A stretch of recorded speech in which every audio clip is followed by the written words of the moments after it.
front lawn for this next session, Calling Sehmat, presented to you by the Patrika Game Changer series. Our guest speaker today is Harinder Sikka, an author, a former lieutenant commander from the Indian Army, a national award-winning film producer, and currently Strategic Affairs Group Director with the Piramal Group. Calling Sehmat is Harinder Sikka's gripping espionage novel set in 1971 and based on the real-life story of a Kashmiri family. The book has been translated into 6 languages. It's published by Penguin Random House and has been a bestseller.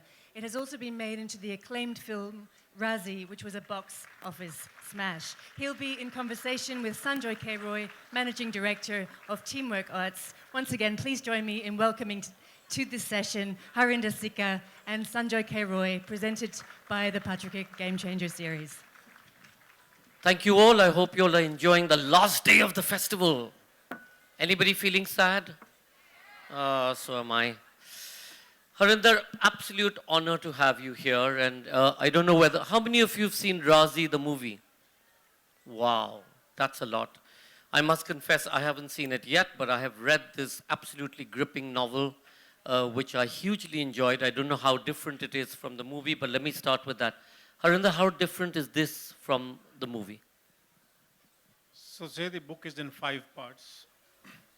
The movie was made in just 1 part because they could not have encapsulated everything. They just picked up the war front and how did she go there and come back. But obviously there is much more to it. So I wanted, and I've spoken so many times, that first see the film and then read the book. It will give you a difference between what the book says in its entirety, but when you see the film, you will possibly walk the book.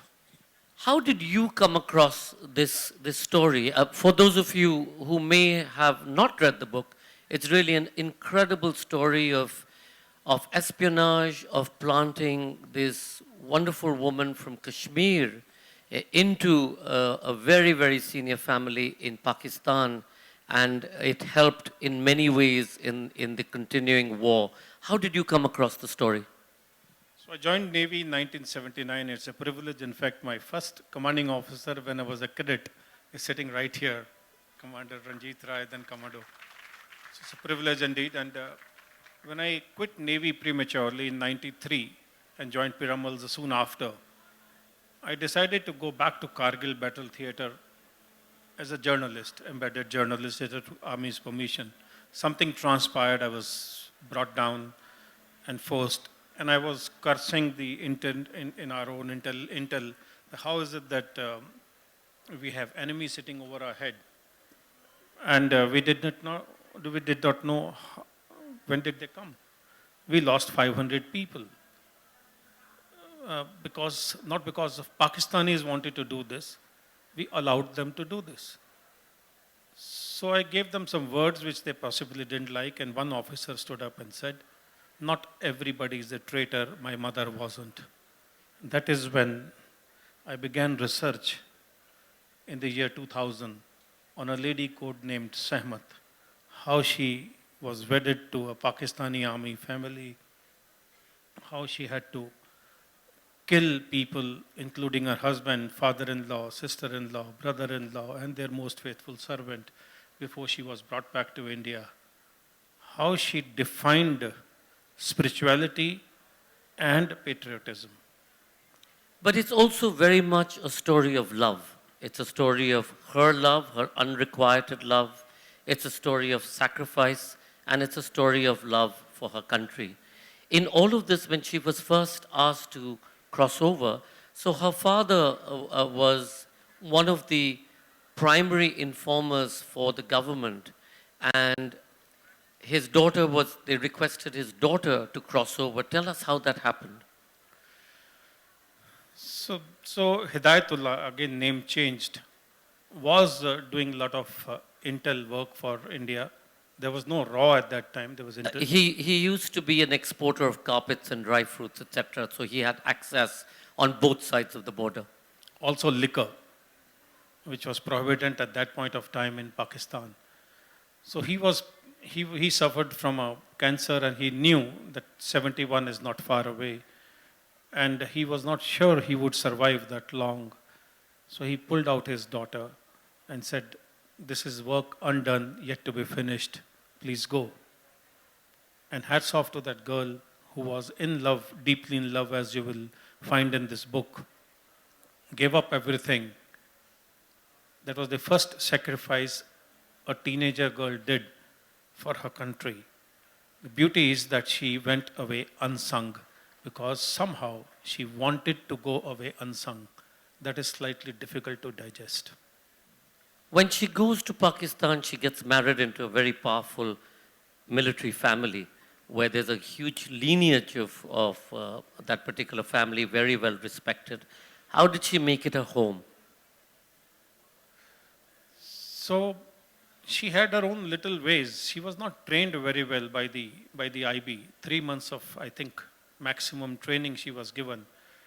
But when you, it's called the OJT, on-job training as we call it in military. She must have picked up in some manner how to plant a device, how to listen, how to be friends with the inner staff. She wasn't able to circumvent Abdul, who always suspected her, and who was... Abdul was the servant, was the old retainer in this particular family. And how she could not circumvent him, and how she crushed him under a truck. That scene was something which shook him up till possibly the last day I spent with her for some time. And she would always have her eyes wet talking about Abdul. But her favorite line was, "I'm sorry, Abdul, but I love my country more." That is patriotism. When I asked Farooq, and Dr. Farooq Abdullah and I play golf together, we've been doing this for 20 years, and he has been great help to me in this endeavor.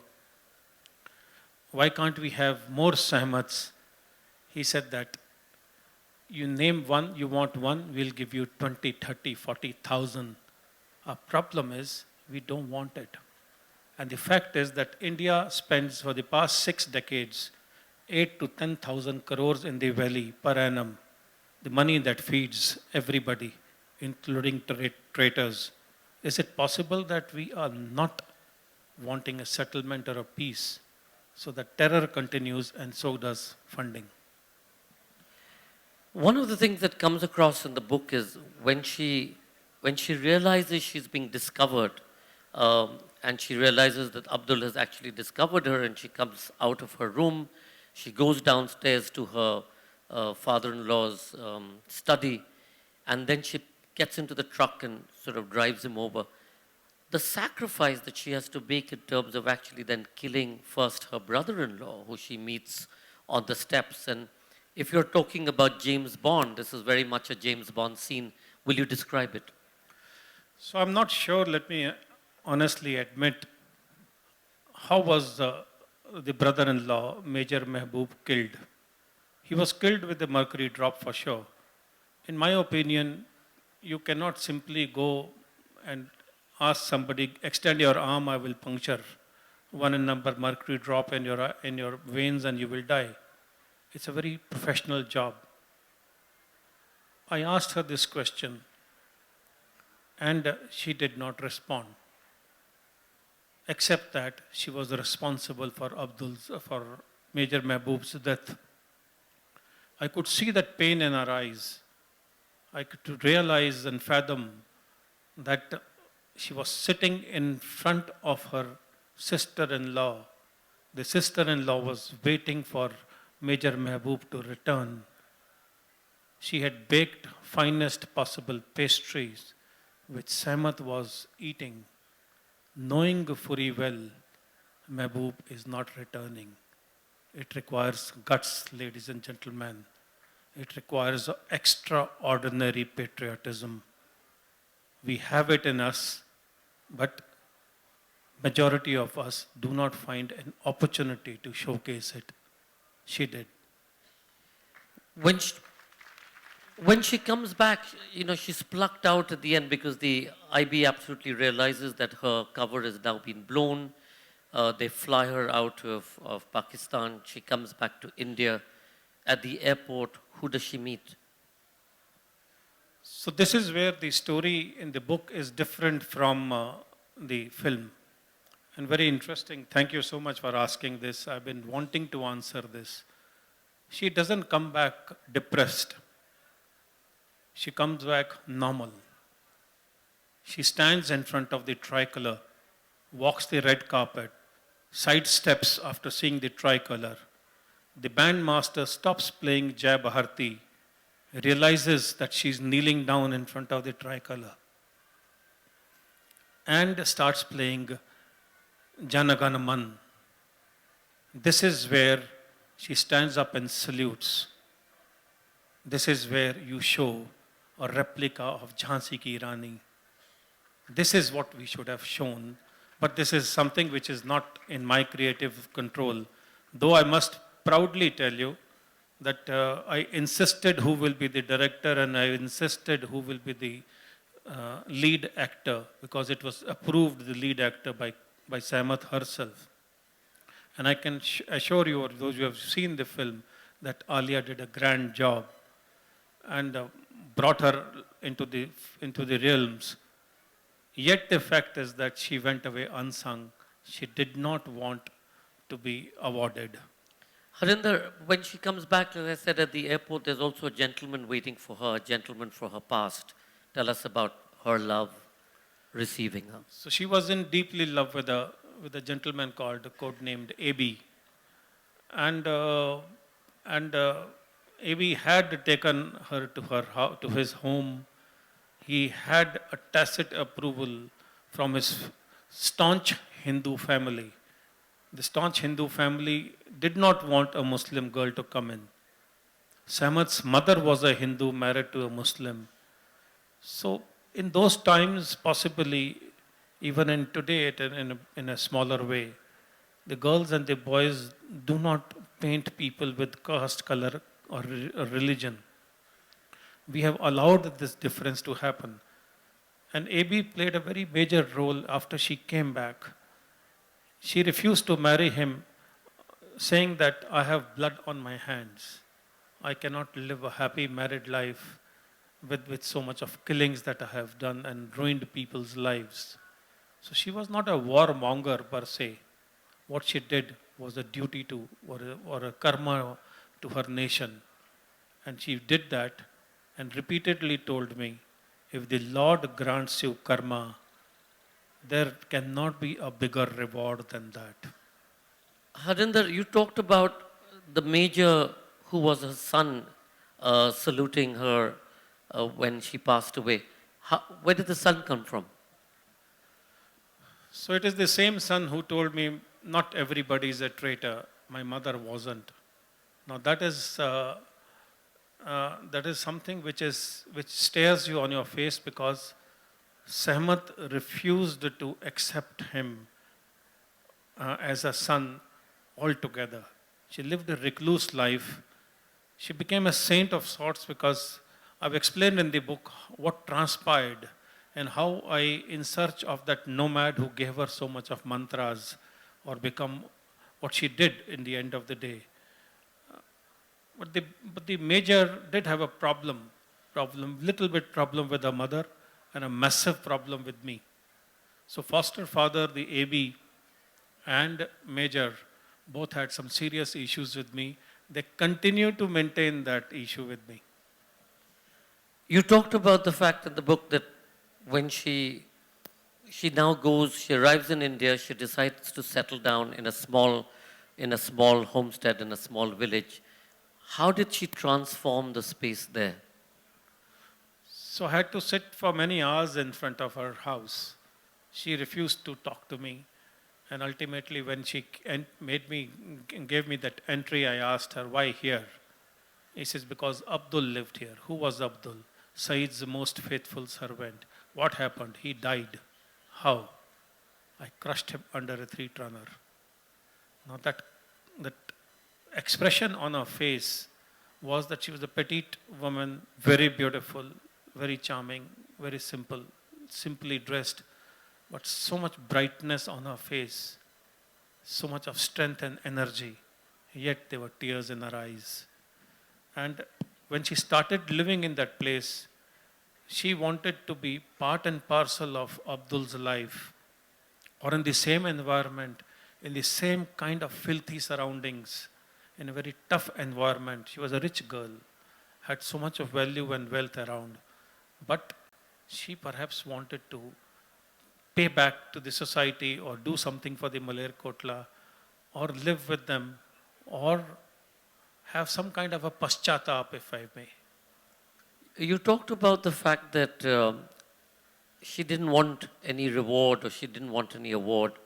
What prevented the Indian government from acknowledging or celebrating her contribution to the country? Thank you, sir. I went and presented the book to Dr. Manmohan Singh, and he said that this lady must be rewarded. My first question was, we should have done it a long time ago. Why have we not done it? Is it that the intelligence is unaware of such people? An attempt was made, apparently, but she said that there cannot be a better reward than be able to perform one's karma. I think had we made her a logo of our country or given her some kind of a uplift, or this is how a Kashmiri woman is for India, we would have had a much farther situation. Why was Razi banned in Pakistan? Why is calling Sehmat banned in Pakistan? If this book's message reaches Kashmiri women and they stop giving their children to jihad, Pakistan has lost a battle. I think one of the most amazing things in the book is that the way you talk about the characters, her husband, her brother-in-law, her father-in-law, and you do it with so much of empathy. You don't paint them in the colors that we think is natural today, to paint anybody from the other side in a different hue. Was that conscious? Is that Sehmat's own thinking? You see, my journey with her is 18 years long. 2 minutes per meeting, maybe 3 sometimes, maximum 5. But either you can learn somebody or understand somebody in that 1 minute duration, or sadiyan beet jati hain samajhne samajhte. So what I heard, understood from her was that she had the true meaning of patriotism. To her, patriotism did not mean fight on the battlefront. It began at home. It began in surroundings. It began with people. It began with not dividing humans on caste, creed, and religion. She was inculcated or she was ingrained into that because her parents were from different religions. One statement she made that once shook me up was that all the religions are built, operated by fraudsters. Name any religion, it is by the thugs. You want to connect to God, appreciate spirituality. So she was obviously far ahead of where I stand today. You're doing a sequel to the book. Can you tell us a little bit about that? So in 2008, I came out with Calling Sehmat. And I was not really satisfied with what was going on with the book. This book came about because I would write one chapter. It was not written as a book. I'm not a book writer per se. I would send her each chapter, and she would score off 60% of the material, that she doesn't agree with that, and you're overdoing it. And I always felt I was underdoing it. But in April this year, when she went away peacefully, I began jotting down what happened after 2008, how she made me do for certain things, certain impossible looking feats that I achieved. And this is my way of telling the world with proof which is already existing in public domain that she was a saint who lived for our country and fought for our country as a true soldier. You talk about so many different incidences where you talked about how you felt that she did stuff that was extraordinary, or there were incidents that were extraordinary, which is the reason why you call her a saint. And in this sequel to this book, much of that you're putting down. Give us an example of some of the stuff that she did. So this is a very amazing situation I'll share with you. It's in public domain, so you can check it. It's going to be part of the book, Remembering Sehmat. One fine day, she would tell me only in 2-3 lines or not more, there's so much of problem in cancer drugs. Take a look at it. And that was thereafter, Takhliya, please get lost. So I came back, I was president of Nicholas Piramal at that time, now called Piramals, I'm continuing with them. I wrote an article in the Indian Express. It said, have some sympathy, Mr. Sinha. You are budgeting nightmares for cancer patients. It appeared in Indian Express and became a very big question mark on Yashwant Sinha, who was the finance minister. Mr. Sinha called up my chairman and said, I thought you were my friend. Your president of company writes, and he signs it bylined is that the author Harinder Sikka is president of Piramals. How do I take it? So I was summoned and I went to Mr. Sinha and stood in front of him. Very cleverly, like a military operation, he removed all the chairs in front of his table. So I had to stand in front of him like a culprit. He was obviously very embarrassed in Parliament because of this article in the Indian Express. And while walking, I told him, I submitted him a letter that it is a pent-up anguish and blah, blah, blah. It was not to hurt you personally. Para 2, however, I stand by my article. Who gave me that strength? I know it. When I was walking down the North Block, I received an SMS. Well done. It was Sehmat. 2 days later, Yashwant Sinha is removed. Who removed him? Why he was removed, I cannot figure out. Mr. Jaswant Singh joins, and I'm summoned again. And he tells me, I'm removing duties, custom duties, and all kinds of duties from not only cancer drugs, but all life-saving drugs. That was Sehmat. While walking down, initially, I was mentally writing my resignation. Ajay Piramal stood by me. He says, whatever you're doing, if your conscience allows you, go ahead. You cannot take on an establishment and a finance minister. He can do anything to you. In those days, they could. I got away with that. And when I sat next time with Sehmat, she didn't discuss this thing at all. How she protected me, how Yashwant Sinha was removed, we do not know. They were angels. For me, they were Sehmat. Harinder, how did the movie come about? So the way an ordinary person will see a movie, if I had not written the book, I would love it. I still do. But if I was to make something, I would have given her a different color. Make her salute the tricolor. Make her proud that she did this for nation. Encourage women, encourage children. I have addressed 10,000 students all across the country, from Scindia School to Cochin to St. Xavier's College. Most of the time I have been asked this one question: why did she come back depressed? Indeed, she was depressed after some time, but she did not come back depressed. Now, we need to understand that this is our country. And this Sehmat's statement was, अगर आप अपनी माँ के नहीं तो कोई के नहीं, अगर आप अपने देश के नहीं तो कोई के नहीं. That statement, in my opinion, but this is my opinion, should have come.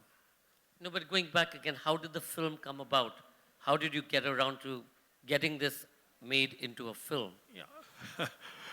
It's an interesting phase. In 2008, a gentleman by the name Samar Khan from Red Chilies came and he said that I will like to make a film on this. I told him how, I asked him, how will you do it? He said, we will change certain things. I said, this book is not for sale. And he made a mistake of telling me that, oh, we can always make a film on your this thing and give you credit and you can do nothing about it. I wrote to Mr. Shah Rukh Khan. I received an apology from Samar Khan. That was 2008. Thereafter, Akshay Kumar and I were to make this film together because Akshay realized that I could not have made a Nanak Shah Fakir, the manner in which it came about, won 3 national awards. I took on the entire Akal Takht single-handedly, which I'm not capable of. So he said, let's make this Calling Sehmat together. We could not because I was engaged with the Akal Takht battle. And that is when Times of India, Jungli films came about, and they were hell-bent, and I just put them few conditions. A, I will ensure who is the director. B, who will be the lead actor. And C, I will demand this kind of money. They were very upset, anybody would be, that a non-writer, non-known writer, unknown personality is demanding such huge amounts. And is blatant or bold enough to say, take it or leave it. So they took it. And that's how the film came about. And that's how my journey with the Calling Sehmat took another lead. Thank you so much, Harinder. I'm going to open it up to the audience, and if we can take questions, we'll again take it, maybe starting at the back, the gentleman. Yeah, they're just getting a mic to you. And if you could just stand and introduce yourself.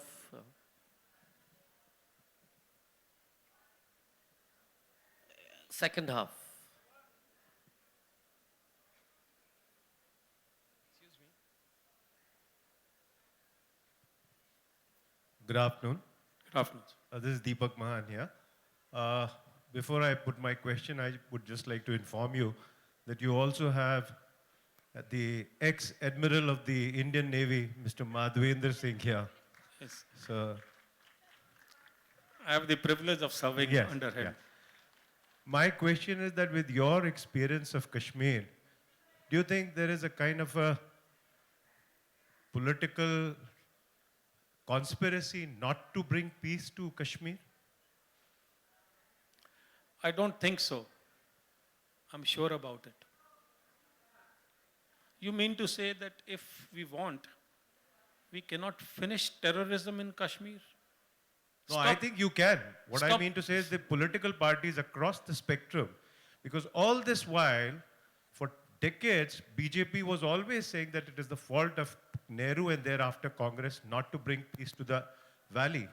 But the manner in which the last 4.5 years have unfolded, and also in the era of Mr. Vajpayee, it seems that there is a perpetual interest to go on keeping this conflagration in the valley continue because it suits everybody's pockets. So I would not like to be drawn into political confrontation. The fact of the matter is that they are same people. You stop funding, they will fall into the one trap and try and resolve the issue. But if you keep the funding alive, be it BJP, ABP, Congress, XYZ, the money lure is far too much. It serves not only the political parties, the paramilitary and military forces, it also serves separatists. Keep it alive, keep the honeymoon on.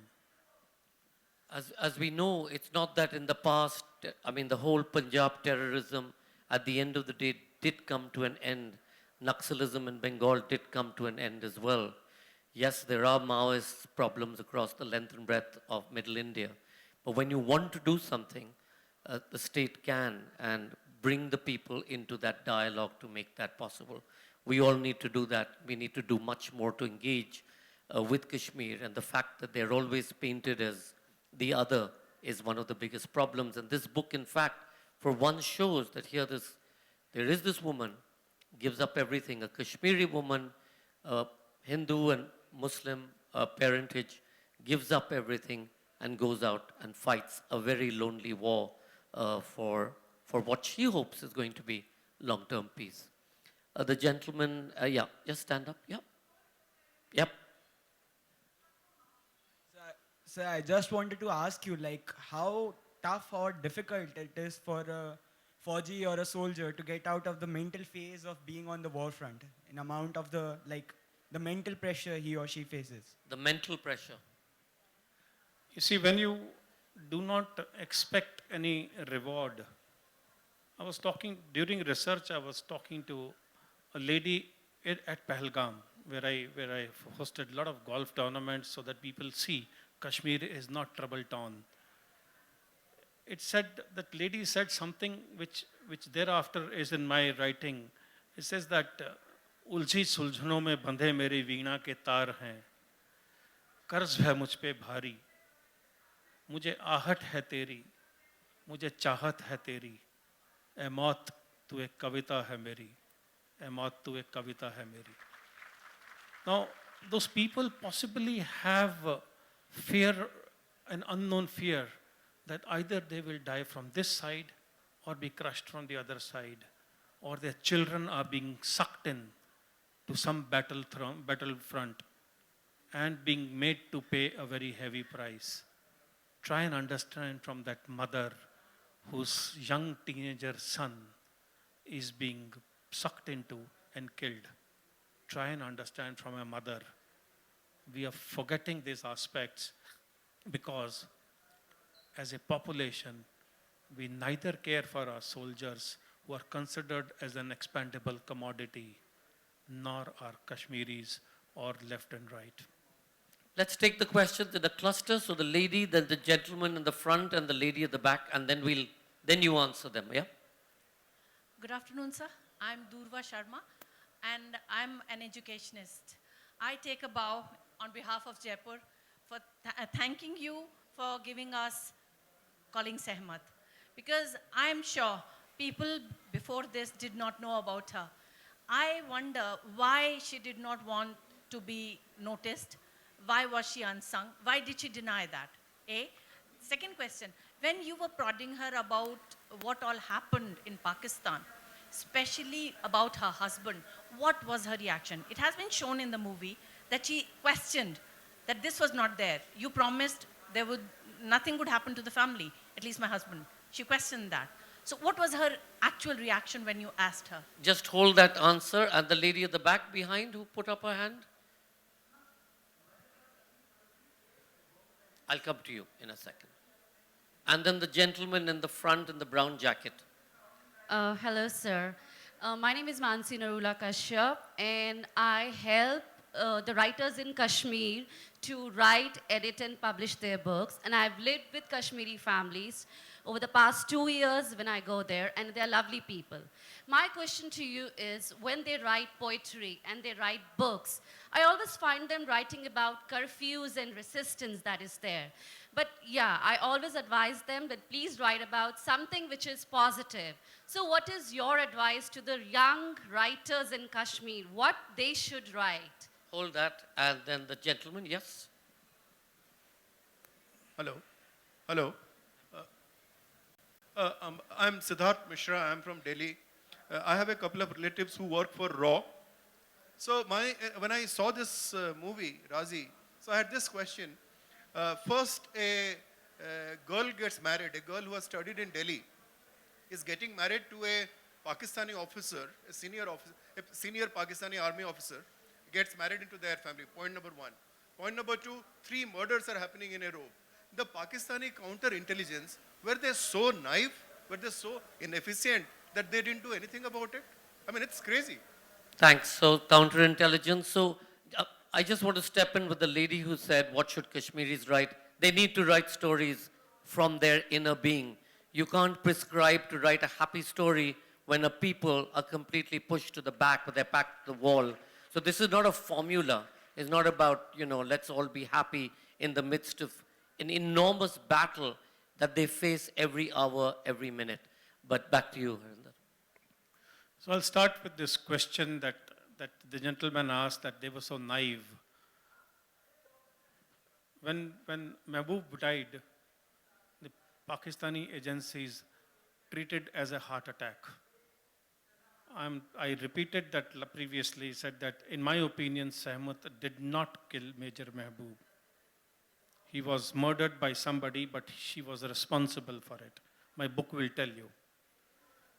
Likewise, when Abdul was killed, it was understood by the agencies that some drunkard soldier has driven that army truck. She must have done what she did. Let's not make it low grade or cheap remark on somebody's sacrifice. The fact of the matter is that RAW and IB chiefs, no less, felicitated the book after the release of it, this book and the film, in their headquarters. The army chief received it firsthand, the navy chief appreciated and came on board Vikrant to release the book. Principal Secretary to Prime Minister Mr. TKA Nair accepted the book. Prime Minister Dr. Manmohan Singh received the first copy. Sir, they would have done a lot of research before so much of water flew beneath the bridge. Coming to the lady's question about why Kashmiris are writing this curfew, I've just penned it down. Amath tu ek kavita hai meri. When you spend time with them, you feel that sadness. You are aware that they are scared that something will happen. Something will happen to their child, where the child is going in the morning and not coming back in the evening on time. They are not jihadis. The manner in which we are treating them, we are making them jihadis. Anu? Question in the front, I'm coming to you, sir. So I'm an army officer's daughter. I've grown up, my father's been to a couple of wars. I've grown up with stories of sacrifices that soldiers have made. He's seen soldiers fall around him and lived with that trauma. But you know, we all do understand, and I agree with you, that all of these issues are politically generated, motivated. They are kept going politically, so it has messed up with my ideas of patriotism. What are we fighting to defend? Are these sacrifices even worth it? Because these battles are created by, other motivations. And how much of it is really to serve your motherland? And how much, is it a waste? It has messed up with my ideas of patriotism. And has it messed with yours? And did it mess with Sehmat's idea of patriotism? Thanks. And the gentleman here?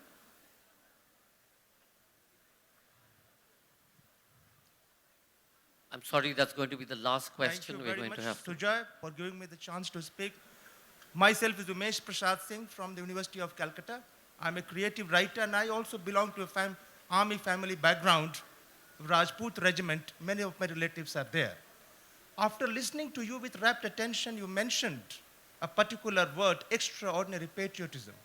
In this film, what you have projected, where is it exactly the location of extraordinary patriotism, which you just mentioned during the course of your discourse? You just try to expand to it. First, I'll answer the lady here who has questioned whether there is a need for a patriotism. And possibly somewhere I was on the similar lines when I used to interact with her. Why should I serve those for whom I am a dispensable commodity, starting with politicians and the people? How many of us remember which Lance Naik, which captain, which major died, where died? Saurabh Kalia was cut into pieces and sent back home. We were twiddling our thumbs and we did not take any action. Heads are cut up. Is this patriotism? But I saw in Sehmat's eyes, perform your karma.